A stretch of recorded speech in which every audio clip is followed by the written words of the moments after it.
à parler, on a parlé avec elle, mais ça n'a pas sagé. Ça dit, elle, quand elle est là, son affaire de casser bouton. Non, Diane, son affaire de casser bouton. Ça dit, vous êtes assis et puis, attends, je vais casser bouton, elle casse. Paf, elle casse. Son série, toi-même, tu viens d'arriver, ta copine, elle vient, elle va casser. Le copain de sa copine vient, il va casser aussi. Ah, jalousie a commencé à susciter au niveau de sa copine pour dire, ah, Diane, pardon, il faut prendre le téléphone là, va te distraire avec le TikTok. Moi, je vais causer avec mon série. On est là, même pas 2 minutes, on attend. L'écran de la fille est cassé. On va appeler Diane, qu'est-ce qui s'est passé? Il dit, ah, vraiment, je n'ai pas fait exprès. J'étais en train de scroller sur TikTok, c'est là que je suis tombé sur Coach Amon Chic la caviar. J'ai vu ce bouton-là, je voulais casser. Mais j'ai tellement appuyé, c'est ça, ça a cassé l'écran. Dit, c'est pas bouton, c'est point de beauté. Ah, Diane. Non, mais les filles, là, vous n'avez qu'à faire attention, hein. Surtout quand vous voyez les filles, les femmes, elles sont là, un peu seulement, ils fouillent dans le téléphone, un peu seulement, ils fouillent dans le téléphone. Souvent, soyez intelligents, ce n'est pas de leur faute. Une femme qui a l'habitude de fouiller son téléphone, il y a une comme ça, elle a fait 3 mariages, 3 divorces. Oui, oui, tous les 3 divorces, c'est à quoi de fouiller dans le téléphone. Donc, actuellement, elle est dans le 4e mariage là, pour le moment, ça va. Mais quand on s'est renseigné, on a vu que c'est une fille qui a fait 2 ans de stage dans une entreprise en tant qu'archiviste. C'est-à-dire, elle travaille aux archives. Elle passait son temps à fouiller, fouiller, fouiller, fouiller. Ah!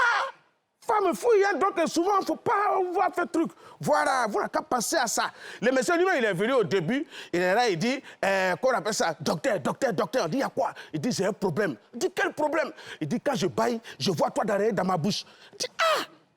Le docteur m'a regardé jusqu'à, il dit, tu es à carême. Il dit, oui. Il dit, tu es sur la bonne voie. Continue quoi, jusqu'à la fin, le Seigneur lui-même, il est en train d'utiliser ta bouche pour faire tisser une natte de prière. Il dit, ouais. Voilà. Il y a un voleur aussi qui est arrivé dans une grande villa. Grande villa, tu vois, villa là même, là, ça dit que tu as peur même de rentrer. Lui, il est allé voler là-bas. Quand on lui a attrapé, ils l'ont zifflé une fois qu'il dit, regardez, regardez. Ne vous ai pas dit que je viendrai un jour comme un voleur. On dit, tu dis quoi? Toi, tu es le Seigneur Jésus. Il dit, c'est vous qui le dites. Ils ont giflé encore. Et c'est là, il dit vraiment, peuple de peu de foi. Il y a des cas, ils ont mis sur tête là, il dit, Seigneur, s'il te plaît, éloigne-moi de cette coupe. Ils l'ont frappé tellement, arrivé au moment où il attend, chef, pardon, chef, pardon. On dit, ah, tu n'es plus voleur. Non, c'est ça. Maintenant, voilà, affaire de jalousie des femmes. Femme, elle est couchée avec son mari.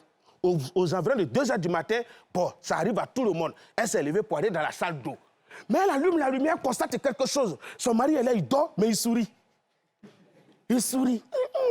Bon, elle, ça va finir ce qu'elle doit faire. Elle revient, cette fois-ci, le gars la tête, il a peu ses lèvres. Elle a réveillé, elle dit, hé, tu as été de causer avec qui dans le rêve là? Ah! Le gars dit, mais c'est en train de dormir. Elle dit, non, mais c'est avec qui tu causes? Bon, elle est là, il faut dormir. Au bout de 2 minutes encore, cette fois-ci, le gars est là, il commence à dire, je t'aime, je t'aime. Il y a la femme là, elle a ouvert paupière de son mari là. Elle dit, ma chérie, il est marié, hein? Il est marié. Faut te calmer, ma chérie, il est marié. Ah! Vous aussi. Il est poussé dans la journée, même dans la nuit, quand elle est la sorcière là. Ah! Le monsieur se réveille le matin. Ah! Elle est là, André, il n'y a rien qui s'est passé la nuit. Hein? Elle prépare, fait le petit déjeuner, tout. Et puis elle vient vers le monsieur. Amou, la fille d'hier nuit là, c'était qui? Le monsieur, il est étonné. Il dit, ah, quelle fille? Il dit, non, la fille avec qui tu causais dans la nuit, là. Il dit, il faut laisser faire des jalousies de femmes, hein? Ah, jalousie des femmes. Donc, c'est pour vous dire que, mesdames et messieurs, la maladie, là, souvent, on pense que non, c'est quelque chose de fou, on est fou. Souvent, jalousie, là, quand ça va trop, là, ça rime vers la folie. Mais attention, on peut régler ça. Souvent, il y a des gens, ils sont là, ils disent que non, ah, moi, je suis comme ça, Jésus. Mais nous, les humoristes, on nous appelle les fous, on dit on est bêtes. Non.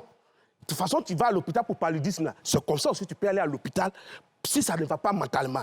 Cherchez les docteurs. Et puis, on est ensemble, on vous suit. Merci. Voilà. Merci beaucoup à Fils Unique donc, pour planter ainsi le décor. On va beaucoup parler de ce sujet-là. Sonia, ça va? Ça va? Ça va bien et toi? Mécène, ça va? Très bien. Mais après, je ne sais plus s'il faut dire que ça va, parce que quand le docteur est venu, il m'a dit, est-ce que tu es déjà allé à l'hôpital pour checker? C'est vrai? Parce qu'on ne sait Déjà? pas si tu vas bien. J'ai dit que mais je vais bien. Il dit, mais comment tu sais? Peut-être que tu ne vas pas bien. Donc, merci beaucoup d'être là à nouveau. Je pense que je vais bien. Sonia a eu tort de dire qu'elle va bien. Oui. C'est ce qu'elle en sait. C'est inquiétant, ça. Bah oui. Je sais que tu vas bien. Je pense que je vais bien, ouais. Bon, voilà, vous pensez, il n'y a aucune Moi, j'ai pas. certitude. Ah, donc c'est on va tous aller à l'hôpital, mais... Voilà, ne serait-ce que pour un check-up. De la même façon dont vous faites votre check-up pour les problèmes cardiaques, pour vérifier si vous n'avez rien C'est ça. au niveau cardiaque. C'est ça. Au niveau de la santé mentale également, Ouais. il faut se rapprocher d'un spécialiste en santé mentale Il faut aller pour voir... s'assurer Et qu'on va c'est qui bien. le spécialiste? Un psychologue ou un psychiatre? Ben, les deux, pourquoi pas.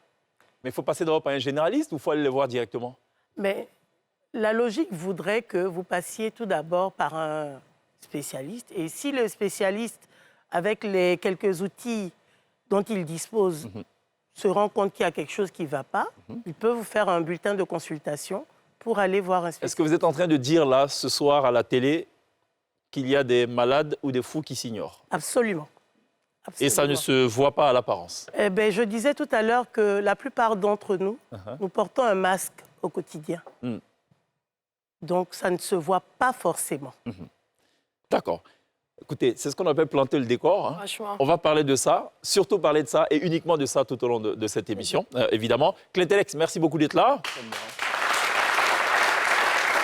Alors, docteur Clintélex, vous le connaissez peut-être, il est humoriste. Oui. Je pense que ça doit faire un peu moins de 10 ans quand même que tu es... Oui, ça fait un mandat. Un mandat, ça dépend des pays. Et 5 on est en ans? Côte d'Ivoire, ça fait 5 ans. 5 ans? Ouais.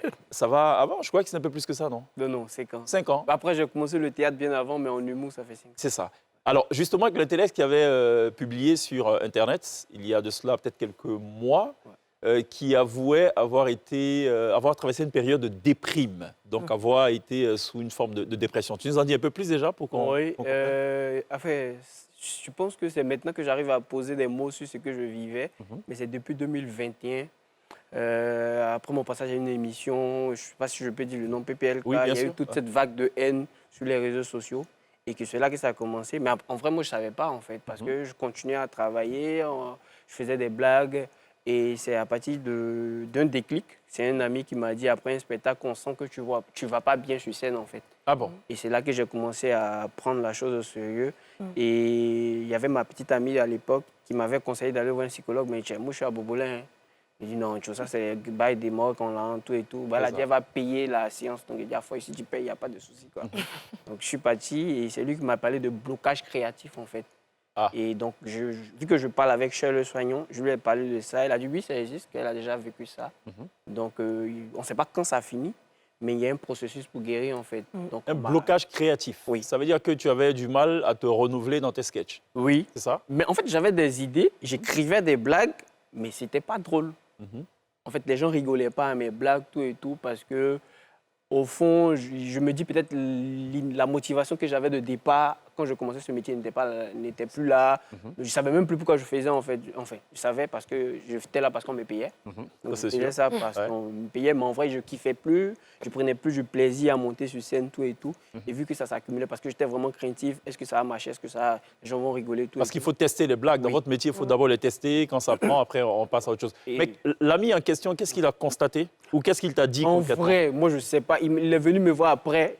Il m'a demandé, ça va? Et tu connais? J'ai dit, oui, ça va. Ouais. Mais pourquoi? Il dit, mais on sent que ça ne va pas, en fait, quand je suis scène.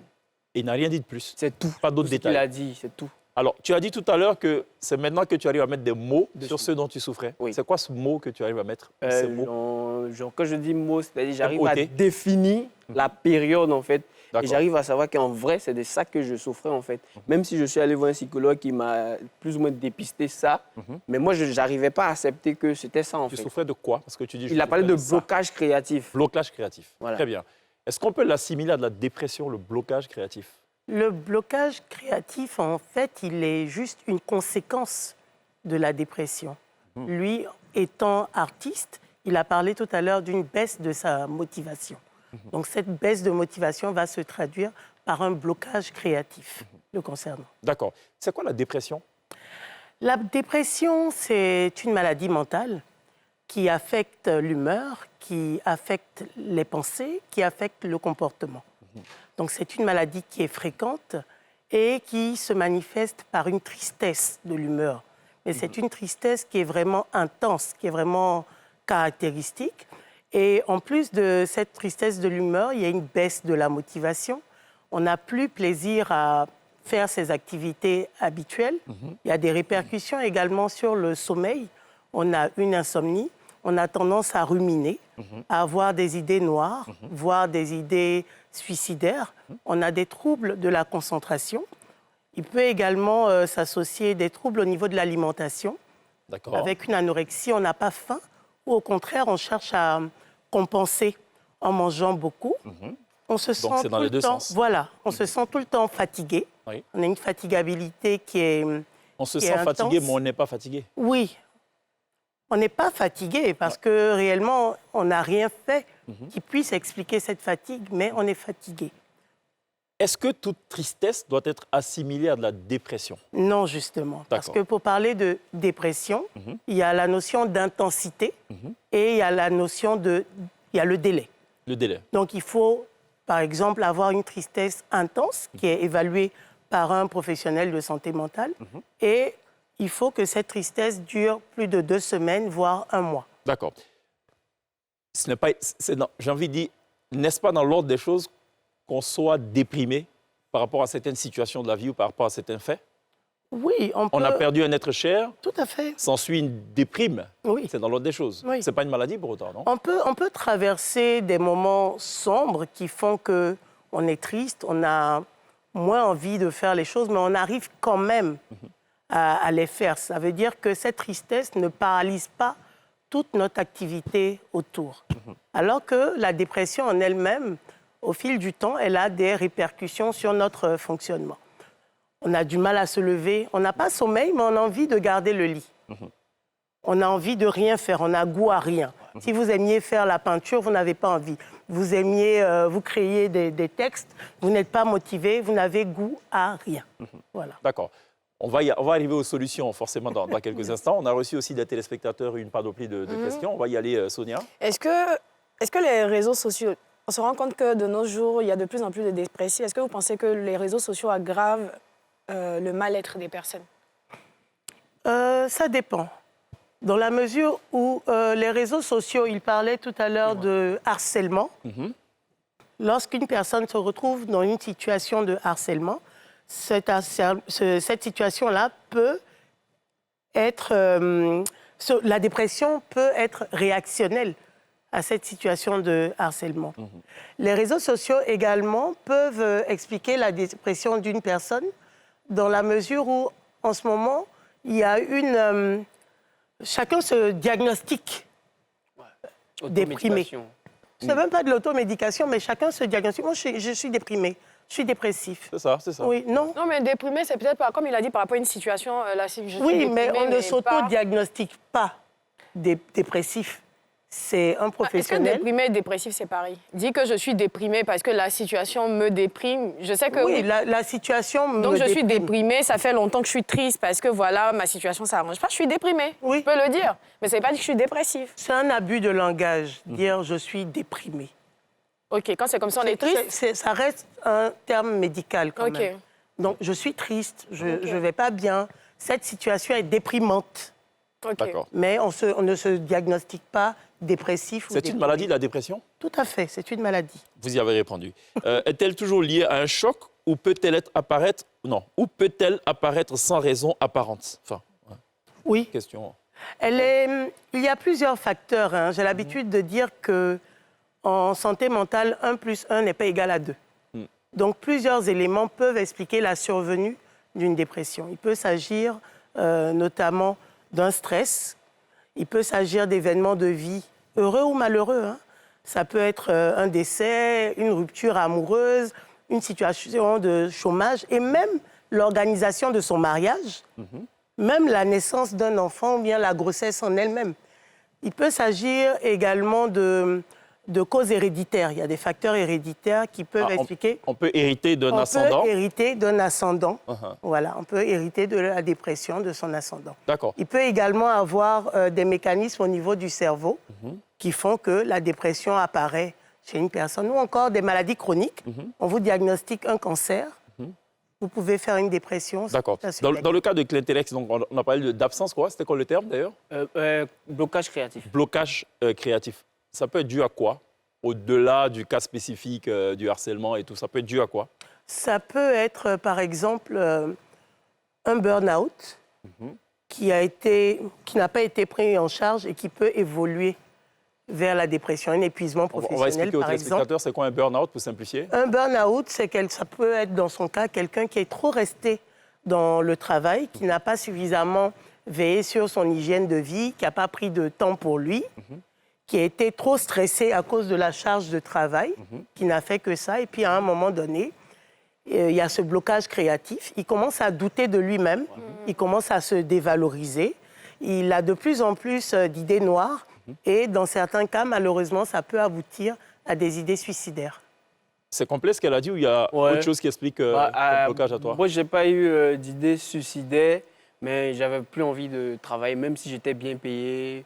Mais il n'y avait plus de plaisir. Donc, j'étais même prêt à scinder mon salaire en deux, juste me permettre de ne pas arriver régulièrement sur le lieu de travail. Mais pour revenir en amont, justement, c'était quoi? Qu'est-ce qui explique ce blocage-là, dans ton cas? Déjà, moi, quand je travaille dans un endroit où déjà le cadre n'est pas sain, c'est mort pour moi. Je ne peux pas avancer, en fait, déjà, pour commencer. Donc, il y avait... L'atmosphère a commencé à être, je ne sais pas si je dois dire pourrie, mais l'atmosphère était devenue lourde pour moi. Et j'avais plus envie... Par exemple, sur les lundis, comme ça, on avait des réunions, mais le fait de penser qu'il y avait une réunion lundi, déjà me pourrissait ma journée, en fait. Il n'y avait plus envie d'aller là-bas, il n'y avait plus envie d'être là, en fait. Et, comme elle a dit, ça faisait un moment que je faisais des blagues, mais je n'avais pas eu de vacances. Parce que je ne savais même pas qu'on devait prendre des vacances, tout et tout. Et c'est après cette période-là que j'ai commencé à me ménager, à refuser certaines prestations, à ne pas être là à tout moment, parce que je pense que j'ai besoin de temps pour moi. Et de Ça va mieux aujourd'hui? Je ne sais pas si je suis guéri, mais je fais des propositions, j'essaie des choses et ça va. Et je ne suis pas partout, en fait. Je fais ce qui me plaît. On va revenir dans quelques instants sur ce qui t'a été prescrit pour que, justement, les choses s'améliorent, même si aujourd'hui, tu ne peux pas dire comme ça de but en blanc que tout va bien. On va aller à la pub sagement. Juste derrière, on poursuit nos échanges. Merci de vos présences respectives. À tout de suite.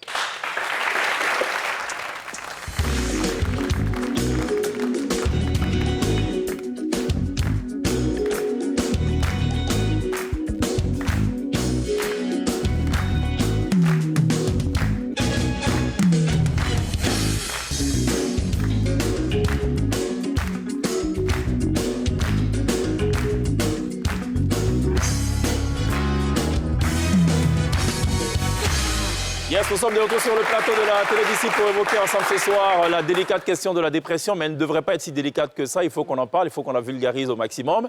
Ce n'est pas une affaire de certains, ce n'est pas une affaire d'enfants de Koutrou, ce n'est pas une affaire de gourou, que le Télex qui est justement d'Abobo. J'y passais. Voilà, il est d'Abobo, et ça ne change rien. Même les magiciens, parfois, sont aussi victimes de ça. N'est-ce pas? Bon, ce n'est pas encore le cas. Ça peut arriver. A priori, ce n'est pas encore le cas. Docteur, là, donc, on va désormais dire a priori. On ne va pas s'avancer. Voilà. A priori, mécène, tout va bien. Ça nous garantit au moins d'avoir notre tour tout à l'heure. Sonia, tout va bien? Finalement, tu en doutes. Après le propos du docteur, tu en doutes. Voilà. Je pense que je Docteur, en vais... regardant le public comme ça, est-ce qu'on peut dire qu'il y en a qui ne sont pas bien? Lui, par exemple, il n'est pas bien. On peut... Oui, déjà,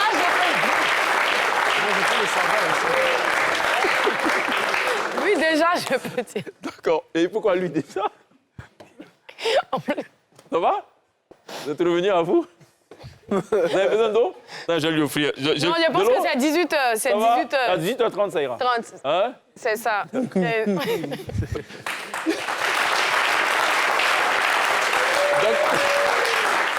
Docteur, est-ce que le jeûne peut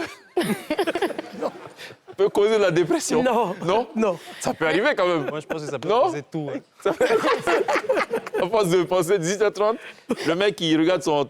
Il a l'impression que ça n'avance pas. Il a l'impression d'être seul dans le monde. Ça peut causer. Oui, Non, ça peut. c'est lié à l'hypoglycémie le plus souvent. Voilà, c'est ça. Donc le gars, il a l'impression que ça n'avance pas du tout, qu'il est seul au monde et personne ne pense... Yako, il reste quoi? Allez. Bon, c'est bon, tu peux rompre maintenant. OK. Docteur, plus sérieusement, revenons aux questions des téléspectateurs. Sonia, Yana? Ouais. Sinon, je te devance. Ouais, devance-moi. Peut-on être dépressif sans s'en rendre compte? Vous y avez répondu? Oui. Ouais. Vous avez pris le cas de Sonia. Oui. On n'a pas dit qu'elle l'est. Elle a dit qu'elle allait bien. Je rappelle aux téléspectateurs qui nous prennent en marche que Sonia a dit avant l'émission à docteur qu'elle allait bien. Le docteur lui a dit, mais comment tu sais que tu vas bien? C'est ça. Voilà. Voilà. Sans plus. Est-ce que ça peut arriver à quelqu'un qui a tout? Oui, nul n'est à l'abri de Ok. la dépression. Existe-t-il des prédispositions génétiques ou familiales? Elle a dit. Oui, tout à fait. Donc, si vous avez un parent qui est dépressif, Qui est dépressif, vous pouvez être dépressif. tout à fait. Donc ça veut dire que maintenant, dans les nombreux tests qu'on fait avant d'aller se marier, c'est de fois aussi des tests psychologiques pour être sûr que le partenaire qu'on va épouser va bien ou pas. Parce que ça sert à rien d'avoir des enfants. Non, c'est pas tout le temps prévisible. Hein. La maladie peut arriver à n'importe quel moment. Ouais. D'accord, on a compris. Combien de temps peut durer une dépression? L'évolution naturelle de la dépression est entre 3 et 6 mois. Quand on est suivi. Non, sans suivi, son évolution naturelle Ouais. est Entre entre 3 et 6 3 mois. et 6 mois. Ouais. Donc justement, le suivi va permettre de raccourcir ce délai. Évidemment, on peut rechuter. Oui, tout à fait. Mais on peut en guérir aussi. Ah, on peut en guérir? Oui. Ben, parlons-en alors. Comment on en guérit? On en guérit, tout dépend de l'intensité de la dépression. Il y a plusieurs stades. Il y a des dépressions légères, il y a des dépressions modérées et il y a des dépressions sévères. Donc, la prise en charge est fonction de l'intensité. S'il s'agit d'une dépression légère, on n'a pas besoin forcément de médicaments. Avec un bon suivi, une bonne psychothérapie, les choses peuvent évoluer favorablement. Et même avec les médicaments, comme je le disais tout à l'heure, les choses peuvent également évoluer sans rechute. Mais la rechute n'est pas prévisible. On peut rechuter à n'importe quel moment. Mais lorsqu'on a un bon suivi, on peut reprendre sa vie comme avant et parfois mieux qu'avant même, justement. D'accord. Parce que Clintellex le disait tout à l'heure, aujourd'hui, il se ménage davantage. Il n'accepte pas tous les contrats. Il a une meilleure hygiène de vie. Il prend plus soin de sa santé mentale qu'avant. Clintellex, quand tu parles d'hygiène de vie, enfin, concrètement, qu'est-ce que tu as adopté comme mode de vie pour essayer de régler la question? Déjà, je me suis mis au centre de ma vie. La priorité, c'est moi d'abord, commencer. Ok. S'il y a, par exemple, il y a une émission, je sais qu'on va me poser des questions bizarres, je ne vais pas. Et Il n'y a pas de risque.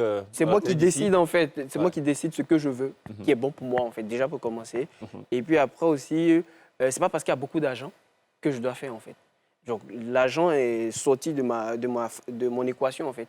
C'est vraiment quelque chose qui me fait plaisir. Qui est que je- secondaire. C'est vraiment, ça va venir. L'argent, si tu fais quelque chose de bien, que tu prends du plaisir et que tout le monde te voit en train de prendre du plaisir et tu le permets de prendre du plaisir, l'argent va suivre en fait. Donc c'est vraiment en second plan quoi. D'accord. Et puis après, il y a vraiment passer du bon moment avec ceux que j'aime. Et puis c'est vraiment ça autour de ma Est-ce qu'il y communauté. a l'alimentation aussi qui a changé? Peut-être, est-ce que il y a des consommations qui ont changé? Déjà, moi, je ne buvais pas d'alcool, donc... et puis, je ne mange pas trop, en fait. Je n'aime pas trop manger. Peut-être Parce faut que je commencer trouve à- qu'il faut manger juste pour être C'est là, que quoi. t'es C'est rassasié. juste ça, quoi. Sinon, en vrai, c'est plus par rapport à moi-même, par rapport à Ok. mes prises de décision. Tu ne me verras pas partout parce que je trouve qu'il y a des endroits où il ne faut pas être. Ok. Selon moi. Voilà, quoi. Est-ce que la consommation de certains produits prohibés peut causer la dépression? Je Ou c'est dirais plutôt autre pas chose? prohibé, je dirais plutôt de certaines substances qui ont une action excitatrice sur le cerveau. Lesquels produits, par exemple? L'alcool. Le café aussi, du coup? Parce que ça excite. Oui, le café, mais En au-delà excès. de 3 tasses de café, par exemple. Et puis, tout ce qui est maintenant stupéfiant, le cannabis et autres. Parce que ces substances, pour la plupart, ont cet effet-là de vous mettre dans un état euphorique au début. Et plus l'état euphorique, plus la substance diminue, plus on va vers un état qui est dépressiogène. Vous voyez? Qui nous donne envie de retomber à chaque fois dans cet état euphorique. C'est pour ça que, malheureusement, la plupart des consommateurs de drogue qui décident d'arrêter traversent toujours une phase de dépression. Parce qu'il n'y a plus ces substances-là qui arrivent à les mettre Donc dans c'est l'euphorie. inévitable. Sonia? Comment aider un proche dépressif sans s'épuiser soi-même? Déjà, ne pas chercher des solutions soi-même. Être là, avec une attitude bienveillante, comprendre déjà qu'il s'agit d'une maladie, avoir une posture bienveillante lorsqu'on lui dit « Écoute, je vois que tu vas mal, je n'arrive pas à t'aider. Je pense que nous devrions aller voir un professionnel pour m'aider à mieux te comprendre. Et à ce moment-là, vous vous mettez, vous, en second plan. Vous vous protégez, vous, et vous laissez les professionnels travailler. Mais c'est surtout être là, ne pas être dans le jugement, ne pas vouloir à tout prix le tirer vers le haut en lui disant « Mais écoute, fais un effort, lève-toi, tu te laisses aller ». Non seulement c'est contre-productif et c'est épuisant pour vous. Alors, Clintellex disait tout à l'heure que lui, quand on lui disait qu'il faut aller consulter un spécialiste, je fais quoi là-bas? Moi, je suis un gars de bobo, tout ça là, c'est oh, machin et tout. Pourquoi ça reste tabou dans nos sociétés? Ben, parce que la dépression est associée à de la faiblesse, déjà. Très souvent, nous, on nous éduque à être fort. Il faut être fort. Tu es un garçon, tu ne dois pas pleurer, tu dois être fort, tu dois être solide. Ça, c'est un truc de blanc. Donc, on n'y pense pas forcément. Ou bien, c'est associé à quelque chose de spirituel. C'est mystique. Le fait que j'ai envie de rien, c'est sûr. On m'a jeté un sort, on m'a agbassé. Donc, il faut aller dans un camp de prière pour me délivrer. Ou bien, voilà, c'est associé vraiment à de la fainéantise. Tu n'as pas envie de travailler, tu n'as pas envie de faire des efforts. Donc, tous ces préjugés-là, malheureusement, font que les gens ont du mal à aller vers les soins, à aller se faire prendre en charge. Et il y a un retard à la prise en charge qui fait que, malheureusement, les troubles ont tendance à s'enquister. Mais justement, pour parler de prière, est-ce que ça n'aide pas, vu qu'il y a des scientifiques qui ont dit récemment que la prière aidait à calmer le cerveau, aidait à se détendre, et chaque fois que quelqu'un dit, par exemple, sur les réseaux sociaux, je déprime, on dit c'est parce que tu ne pries pas suffisamment que ça t'a atteint. Est-ce que ça aide? Et est-ce que c'est juste un cliché de dire que c'est parce que la prière prie pas? aide. La prière aide. La prière est un moyen, hein, comme un autre. Mais la prière ne suffit pas toujours. J'ai envie de vous demander, Sonia, est-ce que quand vous avez le palu, vous priez? Non. Quand vous avez le palu, vous priez pour aller mieux, mais surtout, vous prenez un traitement. La dépression est une maladie à part entière.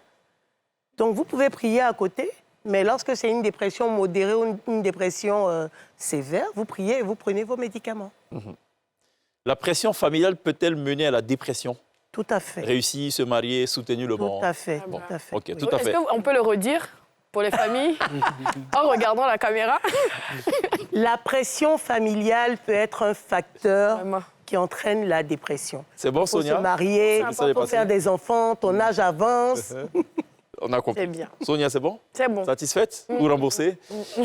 Être l'aîné ou le pilier financier augmente-t-il la vulnérabilité psychologique? Absolument, absolument, absolument. Parce que en Afrique, malheureusement, l'aîné est très souvent un enfant parentifié.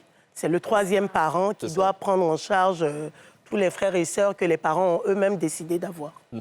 Une autre question que je ne comprends pas, enfin, c'est maintenant que je la découvre. Hein. Pourquoi la réussite sociale rend-elle parfois plus seule et triste? Vous avez compris? Parce que la réussite sociale entraîne une espèce de, je mets entre guillemets, une espèce de paranoïa. On commence à se méfier, on ne sait pas qui sont ses vrais amis. Est-ce que ces personnes-là sont là réellement pour vous ou bien juste pour ce que vous pouvez leur procurer comme confort matériel? Est-ce que quand on commence à être parano comme ça, il n'y a pas un problème, on ne devrait pas aller consulter? Pas Je me dis, est-ce que c'est pas signe de... Pas toujours. Ça peut venir d'une expérience personnelle, d'un vécu, comme ça peut être absolument paranoïaque. Quand tu dis, Clintellex, que l'atmosphère n'était pas propice, l'atmosphère, c'est-à-dire? Le lieu, du les travail. gens, l'environnement du travail. Enfin, selon moi, hein, j'assume ce que je dis. Je trouvais que les gens n'étaient pas vrais. Bah, c'est Abidjan en même temps. Non, mais après, moi, c'est pour ça que c'est ce que je dis. Je me mets au centre de tout ce que je dois faire, en fait. C'est moi. C'est ça. Si on est en collaboration, si tu n'es pas vrai avec moi, ça ne sert à rien, en fait. tu vois. D'accord. J'ai refusé beaucoup de placements de produits parce que je trouve que ça ne rentre pas dans mes valeurs. Et c'est après cette situation-là que je me rends compte que ce n'est pas tout qu'on doit accepter. Et c'est pour ça que je refuse certaines choses. Mais après, quand je parle d'atmosphère lourde, c'est-à-dire que les gens qui vont venir rigoler avec toi, mais ils ne vont pas être torpillés chez l'autre. Et après, vous faites des blagues. Il y a d'autres qui vont prendre tes blagues, les raconter sur scène. Ça te met une pression, en fait, parce que tu dois montrer après. Est-ce que tu te sens mieux aujourd'hui? Oui, oui. Parce que après, j'ai commencé à comprendre les choses. Et cette période m'a permis de comprendre que les autres sont là pour nous. En fait, les bonnes personnes, il faut trouver les bonnes personnes à qui parler. Et comme je l'ai dit récemment sur Instagram, j'ai une facilité maintenant à expliquer ce qui m'arrive sur les réseaux sociaux pour permettre déjà aux autres de comprendre ce qui se passe et de savoir que ce qui arrive peut peut-être peut déclencher une situation plus ou moins grave, en fait. Donc, grâce, je ne sais pas si je dois dire grâce, mais sortant de cette situation-là maintenant, je sais qu'est-ce que je dois faire, qu'est-ce que je dois éviter pour éviter de retomber dans la même situation. Oui, mais en fait. tu ne te mets aucune pression. Zéro pression. Mais cela dit, tu es un humoriste professionnel Oui. qui a besoin de faire face notamment à ses charges locatives et tout ce qui va avec. Oui. Comment tu gères ça? C'est quand même une pression. J'ai eu beaucoup de chance. Ouais. Je travaille à la radio, ça fait 5 ans maintenant. Et donc déjà, la radio m'a permis déjà de tenir. Même au niveau, je veux dire, au niveau de la scène, au niveau de la répartie, j'ai pu développer une certaine répartie au niveau de la radio. Et avec tout ce que j'avais fait auparavant, avant que je tombe dans cette situation-là, il y a des médias qui m'ont vu, ils ont vu que je faisais quelque chose de potable. Donc, ils sont venus me voir, on a créé un podcast, Laissons parler les gens. Et je vis de ça. Et en ce qui concerne les scènes, et c'est même ça qui m'a permis de plus ou moins aller mieux. Et que je suis allé voir le docteur, il m'a dit de faire des choses que je n'avais pas l'habitude de faire, en fait. Donc, c'est-à-dire voyager. Bon, on m'a viré, donc j'ai plus de sous pour voyager. Et donc, il m'a demandé de parler aux gens. Et j'ai parlé à Honoré Diarasuba, qui est un ami qui me suit depuis 2021, qui m'a dit de créer quelque chose pour me rapprocher de ma communauté. Donc, j'avais fait un spectacle parce que le problème, c'était que j'arrivais pas à écrire des blagues, mais j'avais des idées. Donc, j'ai fait des spectacles au Bushman sur M. Poké pendant 8 séances. Ah, ok, d'accord. Bon, un porqué, Donc, j'ai fait 8 séances, c'est-à-dire pendant 3 mois, on venait faire le spectacle, mais je n'avais pas de test, en fait. Et je disais au public que je ne vais pas bien, parce que ça, et ensemble, on écrivait le spectacle ensemble. Et à la finalité, on a pu créer un spectacle qu'on appelait Dehors. Dehors, une manière d'appeler les gens à sortir d'eux-mêmes, ne pas rester dans leur zone de confort, souvent aussi de sortir, se regarder eux-mêmes, en fait. Docteur Porquet, dans le cadre de Clientelex, ça c'est mon avis à moi, je pense qu'il fait une chose qu'il prend plaisir à faire. Oui. Ça l'a beaucoup aidé à en sortir. C'est ça. Dans le cas de celui qui fait un job dont il n'a vraiment pas envie, mais il sait qu'il doit faire face à son salaire, et, enfin à son loyer et tout le reste. Et puis s'il arrête, il n'a pas de plan B. Il n'a pas de plan B, ça doit être très compliqué. Je vous laisse le temps de réfléchir, je vais à la pub. Avant ça, hein? À tout de suite.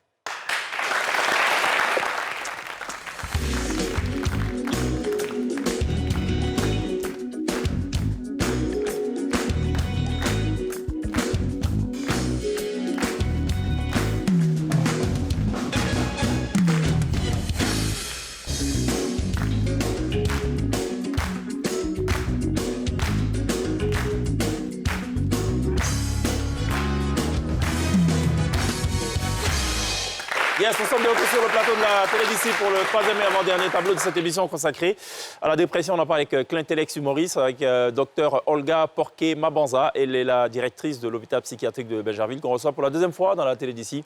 Et c'est toujours un plaisir renouvelé. Dans quelques instants, un petit tour de magie avec Mécène. Hein? Avec plaisir. Avec plaisir. Ouais. Un tour qui ne nous fera pas tourner la tête. Ça dépend. Non, il faut faire Ça attention. pourra faire oublier tout le monde leurs problèmes pour un laps de temps. Pour un laps de temps. Ouais. Bon, pour un laps de temps. Sonia est là également, voilà, qui pose des questions des téléspectateurs notamment. Elle en a une panoplie. Juste avant la pub, donc la question c'était de savoir, alors Clientelex, lui, évidemment, il fait ce qu'il aime, donc c'est facile, évidemment, de bypasser beaucoup de choses. Pour celui qui est contraint, il est par exemple comptable quelque part dans une usine, je ne sais pas, de cacao ou de trucs, c'est un job qu'il n'aime pas du tout. Il souffre d'un burn-out. S'il quitte son boulot, ça serait compliqué pour lui. Comment on fait quand c'est comme ça? Mais c'est de trouver un exutoire. En dehors de la vie professionnelle, il y a une vie. On ne se définit pas que par sa vie professionnelle, d'avoir des hobbies, d'avoir une activité parallèle s'il veut être entrepreneur, mais d'avoir à côté quelque chose qui le passionne, qui permet vraiment de compenser, qui permet d'équilibrer pour qu'il ne sombre pas dans un mal-être. Très bien. Comment on Sonia? sait qu'on commence à aller mieux quand on fait une dépression? Bon, lui, on a entendu son cas, mais comment une personne sait qu'elle commence à aller mieux? Elle commence déjà à prendre du plaisir. Ok. C'est vraiment la notion de plaisir. Avoir plaisir pour une femme qui aime cuisiner, qui est un homme qui aime jouer avec ses enfants. Le fait de reprendre plaisir à ça, ça montre déjà qu'on commence à aller mieux. Est-ce qu'il y a des signes, tout de même, qui permettent tout de suite de déceler un problème lié à la dépression ou whatever? Tout de suite. Déjà, Comme ça, c'est sur le faciès. Oui, le faciès. Le ouais. faciès, il y a le faciès vraiment caractéristique du dépressif qui est, voilà, Il sourit comme jamais. le voisin de tout à l'heure qui est fermé, qui est triste. Il y a les pleurs qui viennent de manière rapide. Hein. Il y a le fait de rester recroquevillé sur soi-même ou bien de vouloir être toujours couché alors qu'on n'a rien fait. Mais ça, pour le savoir, il faut connaître cette personne. C'est Il ça. faut connaître cette Parce que personne. vous avez des pour gens qui, pouvoir- naturellement, ont le visage Non, peut-être. non, il faut connaître ouais. cette personne pour pouvoir noter une rupture, justement, avec la personnalité antérieure C'est de cela. cette Tu es personne. Intelex? Moi, par exemple, moi, dans mon cas, il y a quelqu'un qui m'a dit ça va pas, en fait, mais il n'est pas psychologue. Est-ce que c'est possible que quelqu'un puisse sentir que ça va pas chez toi? Bien sûr. Votre entourage, justement, qui vous connaît bien, peut se rendre compte que vous avez le visage triste. Vous pouvez sourire, mais les yeux disent tout. Hein. Si les yeux ne mentent pas. Voilà. Mais il peut peut-être dire non, c'est pas est-ce que tu n'as pas le palu? Même pas lu. Oui, généralement, on ne pense pas à ça. On va dire, tu n'as pas l'air bien, mais on ne va C'est pas ça. penser à la D'accord. dépression. On a bien compris. Changeons un peu de sujet. Le temps de 3-4 minutes, si vous le voulez bien. Hein. Sortons de cet environnement très déprimant. Déprimant. Déprimant. Pas dépressif, mais déprimant. Mécène, tu veux bien nous rejoindre pour un peu de magie? Juste après ça.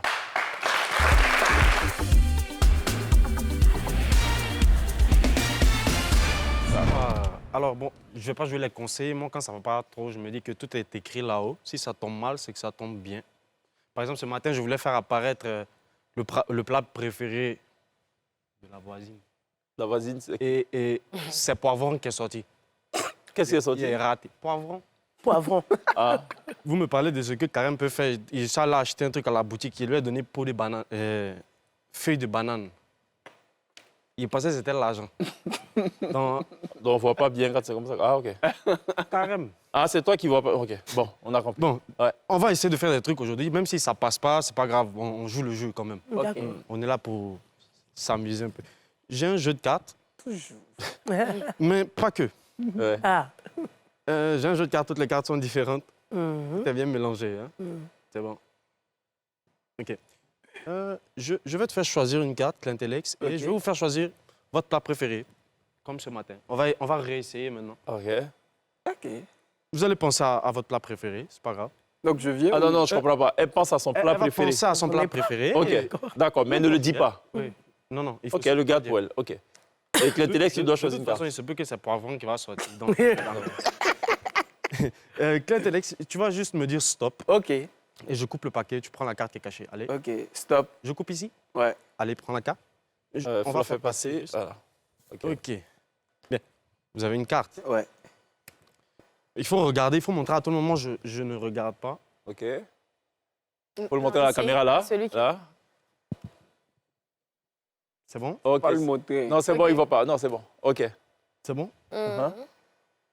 Et est-ce que vous pouvez mettre la carte dans le jeu, s'il vous plaît? Je ne regarde pas. C'est bon? Tu connais pas Bobolet d'abord. OK, on a ça.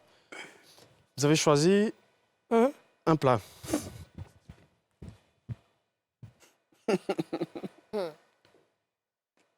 Je vais essayer de trouver votre carte d'abord. Ah ouais.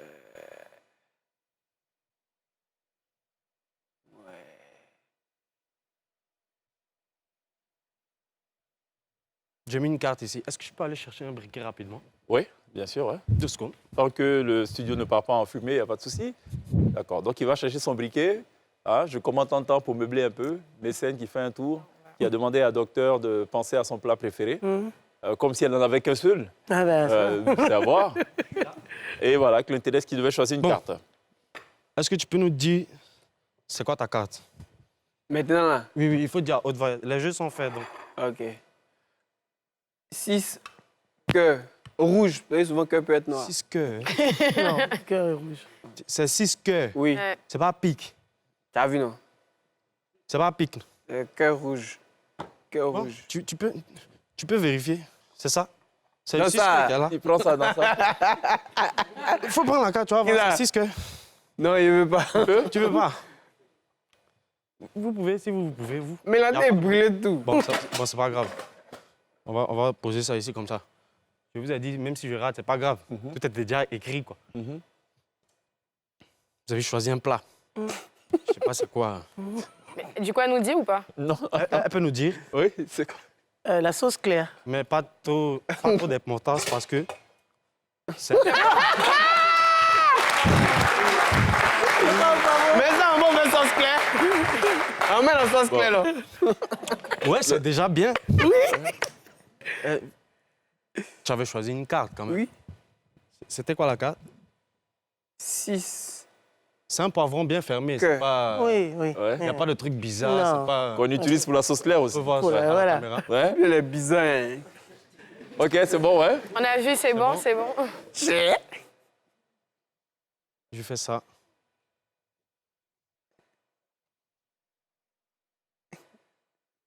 C'est un poivron. Oh Il non. y a une carte. Non.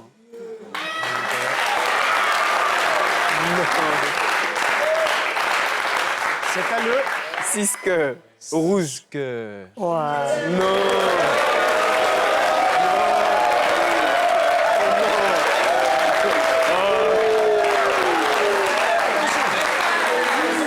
Attention, tu ne me croyais pas tout à l'heure quand je dis que c'est la carte que j'ai mis. Oui. Tu peux vérifier dans le paquet si ta carte est toujours là. Hein. Ave mort. Et mécène Et des d'ici sciences à là, la boulet. je débarrasse mes trucs. Ouais. Cela des... Oh, c'est qui même? Il y a 5, il n'y a pas 6. Ouais. Il en a vu... ouais. J'ai vu mort. Qui est bon. Merci, mécène. Merci, mécène. Bon, allez.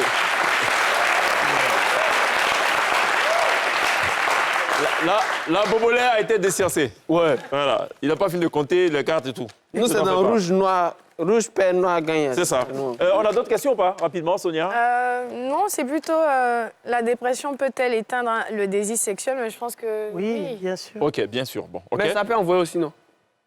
De toute façon, tu n'as goût à rien. Non. Comment tu vas pouvoir? Tu as quoi? Tu as quelque chose à nous partager? Alors, les variations hormonales peuvent-elles déclencher une dépression? Chez les femmes, surtout. Chez les Chez les femmes, femmes, ouais. oui. Surtout la période avant la ménopause. D'accord. Comment reconnaître une dépression post-partum, donc après l'accouchement, sans la confondre avec une simple fatigue? La dépression du postpartum, déjà, elle survient dans les jours qui suivent l'accouchement. On n'a goût à rien, on pleure facilement, on est rapidement irritable et on se sent en incapacité de s'occuper de son enfant. OK. Voilà. Pour les hommes, comment aider un homme qui refuse toute aide? Faut le frapper, faut le forcer ou on fait comment? Ben, c'est la même chose hein, que la réponse Faut m'appeler. de tout à l'heure. Ouais. Tout dépend de comment l'aide est proposée. Si vous dites à quelqu'un qui ne va pas bien, toi, ça ne va pas, hein, on va t'envoyer à tout droit. La personne va refuser parce que, malheureusement, dans notre culture, aller dans un hôpital psychiatrique, aller voir un psychologue ou un psychiatre, c'est encore tabou. Mais si vraiment vous adoptez une posture basse, où vous faites comprendre à la personne que, écoute, je m'inquiète pour toi. Je ne sais pas comment t'aider.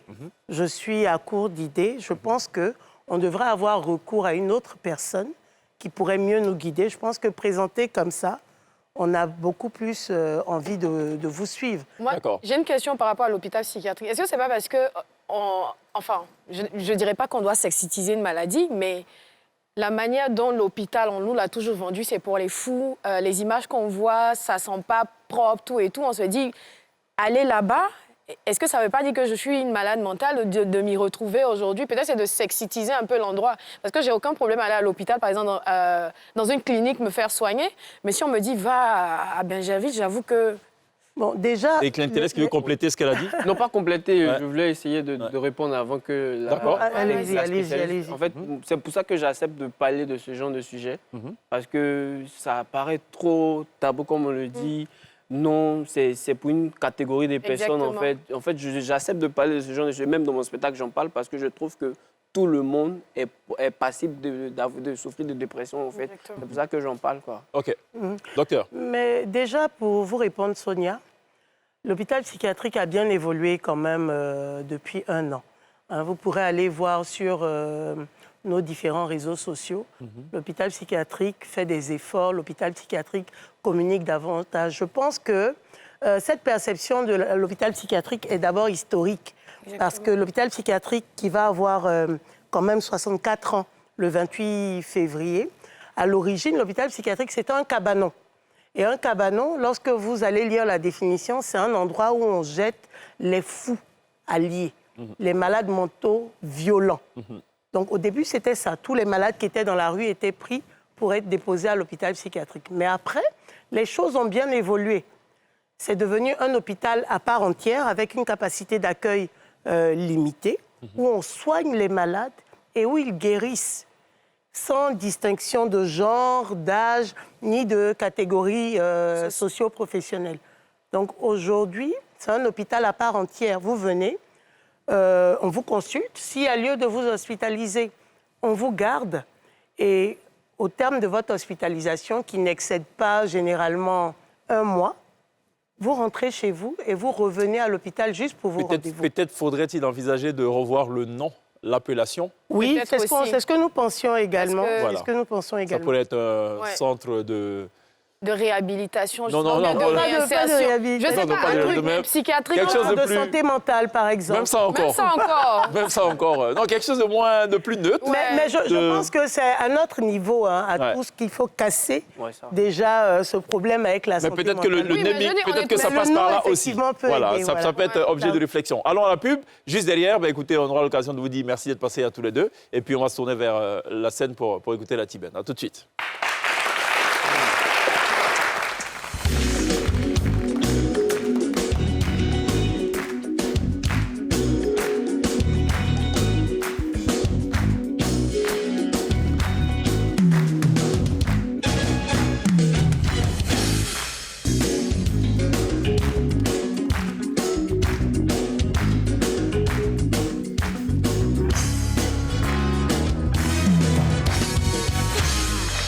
Ce sera tout pour cette télévision consacrée à la question de la dépression, qui est une question qui est plus que d'actualité. Les réseaux sociaux le confirment bel et bien, avec notamment quelques témoignages qu'on a pu recueillir ça et là ces derniers mois, ces dernières années, notamment celui de Clin Télès qui gentiment a accepté l'invitation de la télévision pour aussi prendre part aux échanges et à la vocation très instructive, j'ai envie de dire, de cette émission spéciale. Merci beaucoup à Clin Télès. Merci beaucoup.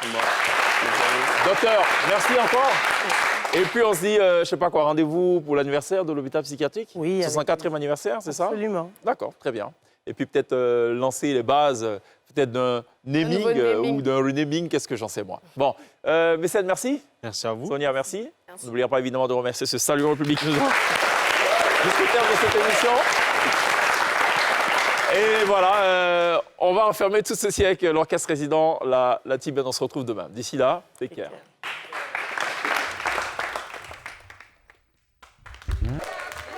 Et vous, quand allez-vous oser gagner? Sport Cash, osez gagner.